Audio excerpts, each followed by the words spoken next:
ગીર સોમનાથથી મહત્વપૂર્ણ સમાચાર સામે આવ્યા છે। આમ આદમી પાર્ટી દ્વારા ડીઝલ અછત અને મોંઘવારીના મુદ્દે આવેદનપત્ર પાઠવવામાં આવ્યું છે। જિલ્લા કલેક્ટર કચેરી ખાતે મુખ્યમંત્રીને સંબોધીને આવેદનપત્ર આપવામાં આવ્યું છે। ખેડૂતો, ટ્રાન્સપોર્ટરો તેમજ સામાન્ય નાગરિકોના પ્રશ્નોને લઈને રજૂઆત કરવામાં આવી છે। ખેડૂતો માટે પેટ્રોલ પંપ પર ડીઝલનું વિશેષ કોટા ફાળવવાની માંગ કરવામાં આવી છે, ત્યારે ખાતરના વધારેલા ભાવ પરત ખેંચી પૂરતું ખાતર ઉપલબ્ધ કરાવવાની માંગ ઉઠી છે।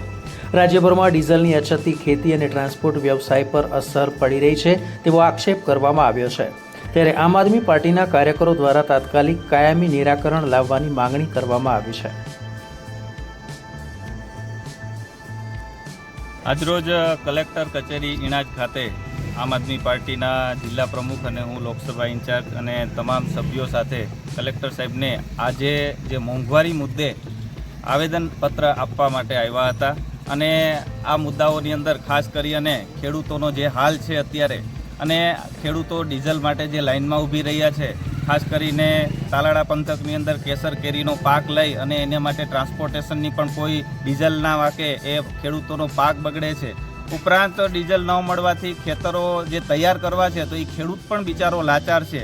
તો આ બાબતે અમે આજે કલેક્ટર સાહેબને આવેદનપત્ર આપવામાં આવ્યા છે, પણ અમારું આવેદનપત્ર અમને કલેક્ટર સાહેબનો ટાઈમ નથી મળ્યો અને અમે એને આપી શક્યા નથી, એટલે અમે ઇન્વર્ટ કરાવી અને આજરોજ તમામ, કારણ કે અમને 12 વાગ્યાથી લઈ અને અત્યાર સુધી અહીંયા ઊભા હતા, ત્યાં એની રાહ જોઈ છતાં પણ અમારું આવેદનપત્ર છે એ લેવામાં ન આવ્યું, એટલા અને પછી ત્યારબાદ અમારે અંદર ઇન્વર્ટ કરાવી અને સંતોષ માનવો પડ્યો છે। આજે ડીઝલની કેવી સ્થિતિ છે?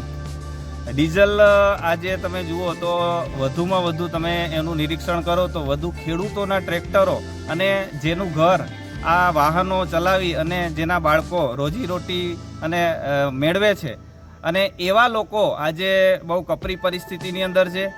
બાકી સરકારી તંત્રને કોઈ પણ ગેરફાયદો નથી, ભાજપના આગેવાનોને કોઈ પણ ગેરફાયદો નથી, એ તો એની રીતના પોતાના વાહનો ચલાવે જ છે। ખાસ નાની પબ્લિક, ખેડૂતો અને મજૂર વર્ગ છે કે જે આના ઉપર રોજીરોટી મેળવે છે, એને ખૂબ મોટી તકલીફ છે।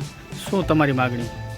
અમારી માંગણી એ જ છે કે નિયમ બધા માટે સમાન અને આ જે 2014 પહેલાં જે બધાય મોંઘવારી મુદ્દે માથે બાટલા લઈને નીકળ્યા હતા એ લોકોને કહેવું કે હવે આજનો સમય આવી ગયો કે હવે તમે પણ નીકળો, કારણ કે આજે વિરોધ ત્યારે તો કરતા હતા, અત્યારે તમે એ પરિસ્થિતિને અંદર આવ્યા છો તો આજે કોઈ પણ પ્રકારનો તમે વિરોધ નથી કરતા અને એની હામાં હા મિલાવી અને એક ભક્તિ કરો છો।